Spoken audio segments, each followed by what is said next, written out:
નમસ્કાર, આપ જોઈ રહ્યા છો નેશન પ્લસ ન્યૂઝ. હું છું આપની સાથે હેતલ ભગત. વડોદરા મહાનગરપાલિકાની આરોગ્ય શાખાની ટીમ તહેવાર ટાણે ફરી સક્રિય બની છે. વડોદરા મહાનગરપાલિકાની આરોગ્ય શાખાની ટીમ તહેવાર ટાણે ફરી સક્રિય બની છે. સ્વીટ અને ફરસાણની દુકાનોમાંથી ચીકી, લાડુ, જલેબી, સેવ અને ઊંધિયુંના સેમ્પલો લેવામાં આવ્યા છે. અનસેફ અને સબ સ્ટાન્ડર્ડ ફૂડ વેચી લોકોના આરોગ્ય સામે લેભાગુ વેપારીઓ જોખમ ઊભું ના કરે તે માટે તપાસ હાથ ધરાઈ છે. તંત્ર દ્વારા આવા તત્વો સામે લાલ આંખ કરવામાં આવી છે. આરોગ્ય વિભાગની 6 કરતા વધુ ટીમો દ્વારા શહેરના 100 જેટલી દુકાનોમાંથી સેમ્પલો લેવામાં આવ્યા છે, જેમાં ઉત્તરાયણના પર્વ દરમિયાન શહેરમાં કરોડો રૂપિયાની ચીકી, સેવ, જલેબી અને ઊંધિયાનું વેચાણ થાય છે.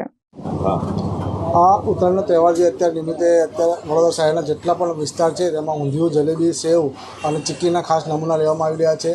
અને અત્યાર સુધીમાં લગભગ આજેના દિવસમાં 101 જગ્યાએ આપણે ચેકિંગ કરેલું છે અને લગભગ 100થી આસપાસ નમૂના પણ લેવામાં આવેલ છે. અને ગવર્મેન્ટ ઓફ ગુજરાત દ્વારા પણ ડ્રાઈવ આપવામાં આવેલી છે. જે ઊંધિયું, જલેબી અને ઉત્તરાયણનો તહેવાર વધારે વેચાય છે એનું ચેકિંગમાં આજે અત્યારે વાઘોડિયા રોડ પર અકોટા, પછી સયાજીગંજ, ગોરવા, કારેલીબાગ તમામ વિસ્તારમાં તમામ ટીમો દ્વારા ચેકિંગની કામગીરી હાથ ધરવામાં આવેલ છે. જેમાં આજરોજ અત્યારે વાઘોડિયા રોડ પર આવેલ પ્રકાશ ફરસાણમાં તલ ચીક્કી, સિંગ ચીક્કી જે ચીક્કી છે એના નમૂના લેવાની કાર્યવાહી કરવામાં આવી છે. તેમજ નમૂનામાં સબ સ્ટાન્ડર્ડ કે આવે તો એમને સામે દંડની કાર્યવાહી કરવામાં આવશે અને અનસેફ આવે તો કોર્ટ કેસની કાર્યવાહી કરવામાં આવશે. કેટલા દિવસમાં સેમ્પલ આવી જાય? આમ તો 5 થી 7 દિવસમાં આપણે રિપોર્ટ આવી જાય છે. આમ તો 14 દિવસ ટાઈમ છે, પણ 5 થી 7 દિવસમાં આવી જાય. કેમેરામેન નવનીત પ્રવીણ સાથે સત્યમ નવાશકર, નેશન પ્લસ ન્યૂઝ, વડોદરા.